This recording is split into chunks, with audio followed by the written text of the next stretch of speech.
Hi అండి. ఇవాళ నేను గోంగూర మీల్ మేకర్ చేద్దాం అనుకుంటున్నాను. సో గోంగూరని ఇలా బాండీలో వేసేసి, కొంచెమే ఉందండి గోంగూర, చాలా కొంచెం ఉంది, అంటే ఒక చిన్న కట్టు ఉంది. సో పచ్చిమిరపకాయలు వేసేసాను, పసుపు వేసేసాను, కొంచెం ఉప్పు వేసేసాను. దీన్ని బాగా మగ్గిస్తున్నాను. ఇలా పచ్చిమిరపకాయలు బాగా వేగాలని ఏమీ రూల్ లేదండి, జస్ట్ కొంచెం మగ్గితే చాలు. సో ఇలా బాగా వేగిపోయాక దయచేసి అందరూ నా ఛానల్ని సబ్స్క్రైబ్ చేసుకోండి, సపోర్ట్ చేయండి. కొత్తగా ఎవరైనా నా ఛానల్ని చూస్తూ ఉంటే మాత్రం తప్పకుండా సబ్స్క్రైబ్ చేసుకోండి, సపోర్ట్ చేయండి. ఇంకో నలుగురికి షేర్ చేయండి. ఈ కూర మాత్రం చాలా బాగుంటుందండి. సో నా దగ్గర కొంచెమే ఉంది, కాడలతో పాటు నేను ఉడికించేస్తున్నాను, ఎందుకంటే దాన్ని ఇప్పుడు గ్రైండ్ చేస్తాం కాబట్టి. ఎప్పుడైతే మన దగ్గర కొంచెమే ఉంటుందో ఆకుకూర అంటే గోంగూర, మనం చేసి పెట్టుకున్న గోంగూర పచ్చడి ఉంటుంది కదా, అంటే నా దగ్గర ఉంది కాబట్టి, మీ దగ్గర లేకపోతే మాత్రం ఆ కట్ట తెప్పించుకోవాలి. లేదు, నా దగ్గర గోంగూర పచ్చడి ఎప్పుడు రెడీగా ఉంటుంది కాబట్టి, సో నేను దాన్ని వేసేస్తాను. నాకు తగినంత ఎంత వేసుకోవాలో నేను అంత వేసేస్తాను. వేసేసి దీన్ని నేను ఒకసారి ఇలా కలిపేసేసి చల్లారాక గ్రైండ్ చేసేస్తాను. ఈ పేస్ట్ అయ్యాక అప్పుడు మనం ఉల్లిపాయలు తరిగి చక్కగా అల్లం వెల్లుల్లి పేస్ట్ వేసేసుకుని ఆ మీల్ మేకర్ వేసేసుకుని చేసేసేయడమే. చాలా చాలా బాగుంటుంది. నాకు ఇంకా కొంచెం పడుతుందని అనిపిస్తుందండి. సో నా దగ్గర ఉన్నదంతా నేను వేసేసాను. అంతేనండి. ఇది కొంచెం చల్లారాలి. ఇవి పచ్చిమిరపకాయలు బాగా వేగిపోవాలని లేదు, కొంచెం మగ్గిపోయాయి కాబట్టి సరిపోతుంది. ఇందాక నేను వేసిన గోంగూర కూడా బాగా మగ్గిపోయింది కాబట్టి నో ప్రాబ్లం. సో ఈ మనం వేసిన గోంగూర పచ్చడి కూడా ఇప్పుడు బాగా నూనెలో వేగింది కాబట్టి చక్కగా మనం చల్లారాక గ్రైండ్ చేసుకోవచ్చు. అప్పటిలోపల నేను మిగతా నెక్స్ట్ ప్రొసీజర్ మీకు చూపిస్తాను. చూసారా, నేను మీల్ మేకర్ వేస్ట్ చేస్తానని చెప్పాను కదా. సో నేను స్పాంజీగా అయిపోయాయి, చూసారు కదా ఎంత స్పాంజీగా అయిపోయాయి. సో నేను తగినన్ని నీళ్ళల్లో నేను ఉప్పు వేసి పసుపు వేసేసి నేను ఈ మీల్ మేకర్ వేసేసాను. సో ఇవి బాగా స్పాంజీగా అయిపోయి వీటిని కూడా నేను స్టవ్ ఆఫ్ చేసేస్తాను. సో మిగతా ప్రొసీజర్, మనకి కావాల్సిన ఉల్లిపాయలు పచ్చిమిరపకాయలు అన్నీ తరుక్కుని అప్పుడు మిగతా ప్రొసీజర్ స్టార్ట్ చేసేయడమే. సో నెక్స్ట్ ప్రొసీజర్ మీకు చూపిస్తాను. ఇలా మిక్సీలో నేను వేసి పెట్టేసుకున్నానండి. మిక్సీలో నేను గోంగూర బ్యాటర్ అంతా వేసేసుకున్నాను. వేయించిన గోంగూర అంతా వేసేసాను. తర్వాత వెల్లుల్లిపాయలు వేసాను, ఒక 3 వెల్లుల్లిపాయలు, కొన్ని పచ్చిమిరపకాయలు పచ్చివి, ఇవన్నీ కలిపి మనం గ్రైండ్ చేయాలన్నమాట. సో గ్రైండ్ చేసేసాక ఒక పేస్ట్ తయారవుతుంది. ఆ పేస్ట్ని మనం ఈ మీల్ మేకర్లో వేసేసి కూరలాగా చేయాలన్నమాట. కొన్ని పచ్చిమిరపకాయలు ఇలా తరిగి పెట్టుకోవాలి, కొన్ని ఉల్లిపాయలు ఇలా తరిగి పెట్టుకోవాలి, కరివేపాకు. మిగతా ప్రొసీజర్ నేను మీకు చూపిస్తాను. చాలా చాలా టేస్టీగా ఉంటుంది గోంగూర మీల్ మేకర్. చాలా చాలా బాగుంటుంది గోంగూర మీల్ మేకర్, నిజంగా చెప్తున్నాను. నాన్ వెజ్ని మరిపిస్తుంది, అంత బాగుంటుంది. సో మీరు కూడా తప్పకుండా ట్రై చేయండి. నా ఛానల్ సబ్స్క్రైబ్ చేసుకొని సపోర్ట్ చేయండి. మిగతా ప్రొసీజర్లోకి వెళ్ళిపోదాం. ఇప్పుడు నేను బాండి పెట్టేసుకుని తగినంత నూనె వేసేసి ఆవాలు, జీలకర్ర, ఎండుమిరపకాయలు ఇవి వేసాను. నేను ఎలాంటి పోపు వేయట్లేదు, మినపప్పు, శనగపప్పు. కావాల్సిన వాళ్ళు వేసుకోవచ్చు, నేను మాత్రం వేయట్లేదండి. అచ్చంగా గోంగూరతోనే చేసుకోవచ్చు, కానీ గోంగూర చాలా తక్కువ ఉన్న మూలాంచి నేను నా దగ్గర ఉన్న పచ్చడి నేను వాడాను. మీరు మాత్రం చక్కగా తెచ్చుకున్న గోంగూరతోనే 2-3 కట్టలు 5 కట్టలు ఎంత మీరు పులుపు తినగలుగుతారో అంత పులుపు మీరు వాడచ్చు. లేని వాళ్ళు నాలాగా చక్కగా గోంగూర పచ్చడి రెడీగా ఉంటుంది కాబట్టి అందులో ఏముంటుంది, నువ్వుపప్పు, ఆవాలు, మెంతులు, వెల్లుల్లిపాయలు ఇవే ఉంటాయి, ఎండుమిరపకాయలే ఉంటాయి కాబట్టి సో యూస్ చేసుకోవచ్చు, నో ప్రాబ్లం. సో ఇవి బాగా వేగిపోయాయి. ఈ టైంలోనే మనం పచ్చిమిరపకాయలు వేసుకోవాలండి. మనం చాలా పచ్చిమిరపకాయలు వేసాము, ఎందుకంటే పేస్ట్లో కూడా వేసాము, గోంగూర పేస్ట్లో వేసాము. అలాగే మళ్ళీ పైనుంచి మళ్ళీ ఇంకో పచ్చిమిరపకాయలు వేసాము. సో పచ్చిమిరపకాయలు బాగానే పడ్డాయి కాబట్టి, అయినా ఇంకా ఈ పచ్చిమిరపకాయలు పడతాయి. సో సన్నగా తరిగిన ఉల్లిపాయలు కూడా వేసుకోవాలి. పచ్చిమిరపకాయలు, ఉల్లిపాయలు. నేను ఒక పెద్ద ఉల్లిపాయ తీసుకున్నాను, సన్నగా తరిగి పెట్టుకుని ఇలాగా వేసేసుకోవాలి.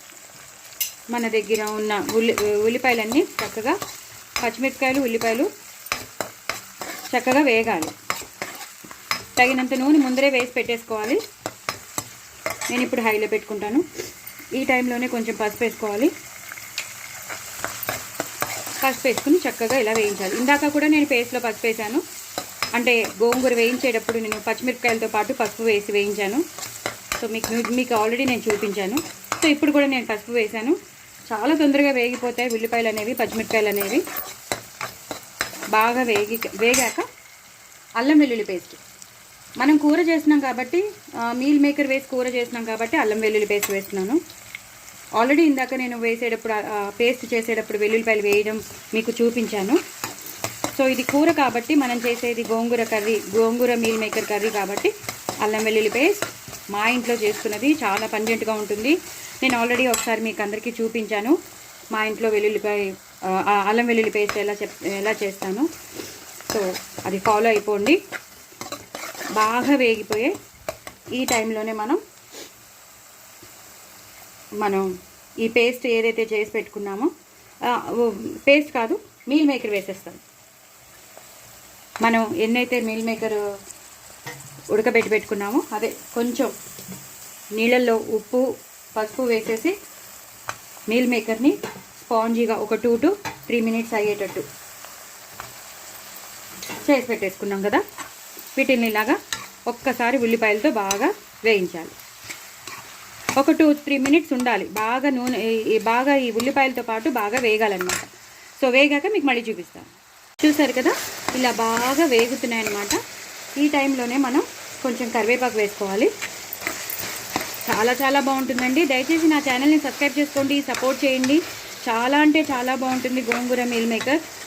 సో వెజిటేరియన్స్కి అయితే బెస్ట్ ఆప్షన్ అండి, ఎందుకంటే మంచిది. సోయాబీన్స్ అంటే మీల్ మేకర్ అనేవి చాలా మంచిది, మంచి ప్రోటీన్ ఫుడ్. ఎదిగే పిల్లలకు కానీ ఆడవాళ్ళకు కానీ మొత్తం అందరికీ చాలా మంచిది. మెనోపాజ్ ఉన్న వాళ్ళకి కానీ, కొన్ని ప్రాబ్లమ్స్ ప్రోటీన్ డెఫిషియన్సీ ఉన్న వాళ్ళకి కానీ, రకరకాల ప్రాబ్లమ్స్ ఉంటాయి కదా, కొన్ని 40 years దాటాక వాళ్ళందరికీ చాలా మంచిదండి, చాలా మంచిది. సో వీక్లీ ట్వైస్ కానీ థ్రైస్ కానీ తినడానికి ప్రయత్నించండి. అందరం తిందాం, ఒక చిన్నపిల్లలు ఆడవాళ్లే కాకుండా మొత్తం అందరం తినడానికి ప్రయత్నిద్దాం. వెజిటేరియన్స్కి అయితే బెస్ట్ ఆప్షన్, ఎందుకంటే నాన్ వెజ్ తినలేదు అనే బాధ ఏమి ఉండక్కర్లేదు, అంత బాగుంటుందన్నమాట. ఇప్పుడు నాన్ వెజిటేరియన్స్ కూడా మీల్ మేకర్లోకి దిగిపోతున్నారు, అంత మంచిది. సో ఇవి వేగింది కదండి. ఇప్పుడు మనం ఇందాక నేను చేసి పెట్టుకున్న గోంగూర పేస్ట్, నేను పచ్చడి ఉంది కదా అని నేను పచ్చడి యూజ్ చేశాను. మీరు గోంగూర తెప్పించుకుంటే యాస్టీస్గా గోంగూరతోనే మీరు చేసేసుకోండి. నా దగ్గర ఒకటే కట్ట చిన్నది ఉండిపోయింది. సో ఆ కట్ట నేను వాడేసి దాన్ని వేయించేశాక అప్పుడు నేను మళ్ళీ నా దగ్గర ఉన్న గోంగూర పచ్చడిని కొంచెం కలిపేసి నేను చేశాను. సో సేమ్ టేస్ట్ ఉంటుంది, ఏం ప్రాబ్లం లేదు. సో నేను అలా చేసేసాను, మీరు కూడా అలాగే చేసేసుకోండి. ఒకవేళ గోంగూర లేకపోతే ఉంటే మాత్రం కంపల్సరీ గోంగూరతోనే చేసుకోండి. దీన్ని మొత్తం ఈ గోంగూర పేస్ట్ అంతా ఈ మీల్ మేకర్కి పట్టేయాలన్నమాట. సో ఇలాగా చక్కగా కలుపుకోవాలి, అంతా పట్టేటట్టు. చాలా చాలా బాగుంటుంది, ఎంత బాగుంటుందో ఇంకా చెప్పలేను నేను, అంత బాగుంటుంది. సో నేను ఇంకా కొంచెం పడుతుందని అనుకుంటున్నాను, గోంగూర మీల్ మేకర్ ఇంకా కొంచెం పడుతుంది. సో ఇంకొంచెం వేస్తున్నాను పేస్ట్, ఇంకో 2 spoons వేసేసాను. దీన్ని మొత్తం ఇలా కలిపేసేసి చక్కగా మొత్తం అంతా పట్టేయాలన్నమాట. ఆ గోంగూర మీకు చూస్తుంటేనే తెలిసిపోతుంది, చాలా నోరు ఊరుతుంది కదా. సో ఇప్పుడు మనం ఇందాక పేస్ట్ చేసి పెట్టుకున్నాం కదా గోంగూర పేస్ట్, ఆ దాంట్లో అంతా ఉండిపోతుంది. ఆ వాటర్ మాత్రం పడేయద్దు, చక్కగా వాడేసుకోండి. ఇలా చక్కగా ఒక గ్లాస్ వాటర్ వేసేసి చక్కగా ఇలా వాడేసుకోండి. చక్కగా ఇలా దాంట్లో ఇవి బాగా ఉడకాలన్నమాట, బాగా బాయిల్ అవ్వాలి. అంటే గోంగూర పేస్ట్లో ఉన్న కారం పులుపు అంతా ఈ మీల్ మేకర్లోకి వెళ్ళిపోతుంది అనమాట. సో 2-3 minutes అలాగే మనం మగ్గనివ్వాలి. అయ్యాక మీకు మళ్ళీ చూపిస్తాను. చూసారు కదండి, చక్కగా మీల్ మేకర్ గోంగూర పేస్ట్లో బాగా మగ్గుతున్నాయి అన్నమాట. నేను చెప్పాను కదా, నేను ఆ వాటర్ వేసుకున్నానని, ఒక 1 glass వాటర్ వేసుకున్నాను. సో ఇలా మగ్గుతున్నప్పుడే నేను ఎప్పుడు చేసి పెట్టుకునే ఆవాలు వేసానా, ఓకే, ఆవాలు మెంతుల పౌడర్ ఇక్కడ పడిందండి, చెయ్యి అడ్డొచ్చింది, సో ఇక్కడ పడింది. ఆవాలు మెంతుల పౌడర్ గ్రైండ్ చేసి పెట్టుకున్నాను, చూస్తే ఎప్పుడు నేను గ్రైండ్ చేసి పెట్టుకుంటాను కదా అది. అలాగే తగినంత ఉప్పు, ఎందుకంటే గోంగూర పచ్చడిలో ఉప్పు ఉంటుంది. అలాగే నేను ఇందాక మీల్ మేకర్లో కూడా కొంచెం ఉప్పు వేసి చేశాను, అలాగే గోంగూర వేయించేటప్పుడు కూడా కొంచెం ఉప్పు వేసాను అన్నాను కాబట్టి రుచికి తగినంతగా మీరు చూసుకుని వేసుకోండి. ఎందుకంటే మళ్ళీ ఎక్కువైపోతే ఏం చేయలేము, తక్కువైతే మనం కలుపుకోగలం కానీ ఎక్కువైపోతే ఏం చేయలేము. నేనైతే కరెక్ట్గా వేసుకున్నాను. మీరు కూడా చూసుకుని వేసుకోండి. నాది పచ్చడి కాబట్టి మీరు డైరెక్ట్గా గోంగూరతో చేసుకుంటే మీరు ఎంత వేసుకోవాలో మీకు తెలిసిపోతుంది. పచ్చడితో మాత్రం కొంచెం పచ్చడితో చేసేటప్పుడు ఒకవేళ పచ్చడి మిగిలితే పచ్చడితో యూజ్ చేయకపోతే యాస్టీస్గా మీరు ఎంత వేసుకోవాలో అంత వేసుకోవచ్చు. ఒకవేళ పచ్చడితో చేస్తే మాత్రం కొంచెం తగ్గించుకుని వేసుకోవాలి. అలాగే ఇందాక ఓళ్ళని పచ్చిమిరపకాయలు వేసానని చెప్పాను కదా, అందుకే కొంచెం కారం వేసినాను, అది కూడా తగ్గిస్తాను. ఎందుకంటే మళ్ళీ కారం అయిపోతే తినలేరు. చాలా చాలా టేస్టీగా ఉంటుందండి. మంచి వాసన వస్తుంది. నిజంగా ఎంత గుమగుమలు ఆడిపోతుందో నేను చూస్తుంటేనే నాకు అసలు నోరు ఊరిపోతుంది. ఏం చేయాలో అర్థం కావట్లేదు. అలాగే ఇప్పుడు కొంచెం నేను మొన్న కూర చేసి పెట్టుకున్నాను. అందులో ధనియాలు, నువ్వులు, పల్లీలు, అలాగే జీలకర్ర ఆ పౌడర్ కొంచెం దాచిపెట్టుకున్నాను. అది కూడా నేను ఇందులోకి వేసేస్తున్నాను. సో దట్ మంచి టెక్స్చర్ వస్తుంది, అలాగే చిక్కదనం వస్తుంది. మంచి ధనియాలు జీలకర్ర వేసాం కాబట్టి చాలా మంచి ఫ్లేవర్తో కూర చాలా చాలా చాలా టేస్టీగా ఉంటుంది. అన్నంలో తినండి, బిర్యానీలో తినండి, ఫ్రైడ్ రైస్లో తినండి, రైస్ ఐటమ్స్ దేంట్లో అయినా తినండి. అన్నంలో అయితే ఇంకా సూపర్ ఉంటుంది. చాలా బాగుంటుంది. దయచేసి నా ఛానల్ సబ్స్క్రైబ్ చేసుకోండి, సపోర్ట్ చేయండి, ఇంకో నలుగురికి షేర్ చేయండి. పక్కనున్న గంట సింబల్ని జస్ట్ ఇలా టెపిమని కొడితే సరిపోతుంది. సో షేర్ చేయండి, అందరికీ చెప్పండి శ్రీవల్లి టాకీస్ అనేది నిలబడాలని. అలాగే నేను పాటలు కూడా పాడతాను. సో ఇన్స్టాగ్రామ్లో పాటలు పాడుతున్నాను, సో అక్కడ కూడా ఫాలో అవ్వండి. నేను 1000 సబ్స్క్రైబర్స్కి తొందరగా రీచ్ అయిపోయేటట్టు చేయండి, ఓకేనా? సో ఇలా మగ్గుతుంది కదా, ఇలా బాయిల్ అవుతుంది. ఇదే టైంలో కొంచెం నేను గరం మసాలా, మనం చేస్తున్నది కూర కాబట్టి కొంచెం గరం మసాలా వేసుకోవాలి. మనకి తగినంత, మనం ఎంత కారం తింటామో అంత. ఎందుకంటే మనం ఇందాక పచ్చిమిరపకాయలు ఎక్కువ వేసేసాం, అలాగే కారం కూడా ఇందాక వేసాం కాబట్టి మనకి రుచికి తగినంత, మనకి ఎంత మసాలా మనం తినగలమో చూసుకుని వేసుకోవాలి. సో నేను ఇంకొంచెం వేస్తున్నాను, కూర కాబట్టి. వేసేసి ఇలా కలిపేసుకోవాలి. ఇవి బాగా మగ్గుతూ ఉన్నప్పుడే కొంచెం మనం చిక్కటి పెరుగు, నేను చాలా చిక్కటి పెరుగు వేస్తున్నాను. మీరు కూడా మీ ఇంట్లో ఉన్న చిక్కటి పెరుగు వేసుకోండి. వేసుకుని చక్కగా ఇలా కలిపేసేసి ఒక 5 to 6 minutes సిమ్లో పెట్టేసి మగ్గనివ్వండి. మగ్గాక మీకు మళ్ళీ చూపిస్తాను. చాలా చాలా రెస్టారెంట్లో, పెద్ద హోటల్స్లో మంచి వాసన వస్తుంది చూసారా, అలాంటి మంచి ఫ్లేవర్ వాసన వస్తుంది. గుమగుమలు ఆడిపోతుంది. కూర మాత్రం సూపర్ ఉంది. ఎక్సలెంట్ కూర. సో మీరు తప్పకుండా ట్రై చేయండి. ఎంత బాగుంటుందంటే అంత బాగుంటుంది. చాలా మంచిది. గోంగూర ఐరన్ కంటెంట్ ఉంటుంది, ఇందులో ప్రోటీన్ ఎక్కువ ఉంటుంది మీల్ మేకర్లో.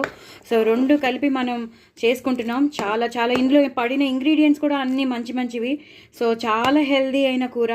సో చక్కగా ఉంటుంది. ఇది చక్కగా ఫ్రిడ్జ్లో పెట్టేసుకోండి, 2 రోజులు ఉంటుంది. మనం ఎందుకంటే చక్కగా నూనెలు ఎక్కువ వేసాం, అలాగే అన్ని మసాలాలు వేసాం, ఉప్పు కారం అన్నీ చక్కగా వేసాం. అందులోనూ గోంగూర అనేది పుల్లగా ఉంటుంది కాబట్టి అన్ని తగు పాళ్ళల్లో మనం వేసాం కాబట్టి చక్కగా ఉంటుంది. చాలా చాలా బాగుంటుంది. ఈ టైంలోనే ఇంకా కూర అంతా అయిపోయింది, క్లైమాక్స్కి వచ్చేసాం మనం. ఇప్పుడు లాస్ట్లో కొంచెం కరివేపాకు, అలాగే కొత్తిమీర వేసేసి ఇలా మొత్తం కలిపేయాలి. సో దట్ ఆ కొత్తిమీర, కరివేపాకుది ఫ్లేవర్ అంతా దీనికి పట్టేయాలి. అంతేనండి. చాలా చాలా బాగుండే మీల్ మేకర్ కూర. మీకు ఎలా కనిపిస్తుందో నాకు తెలియదు, కానీ నాకైతే చాలా చాలా టెంప్టింగ్గా ఉంది. నిజంగా చెప్తున్నాను, నోరు ఊరిపోతుంది. మీకు నోరు ఊరుతుందో లేదో కానీ మీకు నోరు ఊరించాలని నేను కూడా ట్రై చేస్తున్నాను. మీరు టెంప్ట్ అవ్వాలని. మీరు తప్పకుండా చేసుకోండి, ఎంజాయ్ చేయండి. అలాగే కామెంట్ బాక్స్లో పెట్టండి. చాలా చాలా టేస్టీ అయిన గోంగూర మీల్ మేకర్ కర్రీ. చాలా చాలా చాలా టేస్టీ అయిన curry. Do follow my Instagram also, and నా ఛానల్ని సబ్స్క్రైబ్ చేసుకోండి, సపోర్ట్ చేయండి, ఎంజాయ్ చేయండి. ఫస్ట్ చేసుకుని ఎంజాయ్ చేసి నా కామెంట్ బాక్స్లో పెట్టండి. చాలా చాలా బాగా వచ్చిందని. చపాతీలోకి, రైస్ ఐటమ్స్లోకి సూపర్ ఉంటుంది, వైట్ రైస్లోకి కూడా సూపర్ ఉంటుంది, బగారోలోకి సూపర్ ఉంటుంది. ఇంకా నేను చెప్పక్కర్లేదు, అంత బాగుంటుంది. అన్నిట్లోనూ మింగిల్ అయిపోయే కూర అండి, అంత బాగుంటుంది. Do try it and enjoy your self అండి. చాలా చాలా మంచి కూర. సో నా ఛానల్ సబ్స్క్రైబ్ చేసుకుని సపోర్ట్ చేయడం ఎలాగో చేస్తారు, బట్ సబ్స్క్రైబ్ చేసుకోమనండి. అందరికీ కూడా చెప్పండి, అందరికీ షేర్ చేయండి. సబ్స్క్రైబ్ చేసుకోవడం మాత్రం మర్చిపోకండి, తప్పకుండా చేసుకోండి. బాయ్ అండి.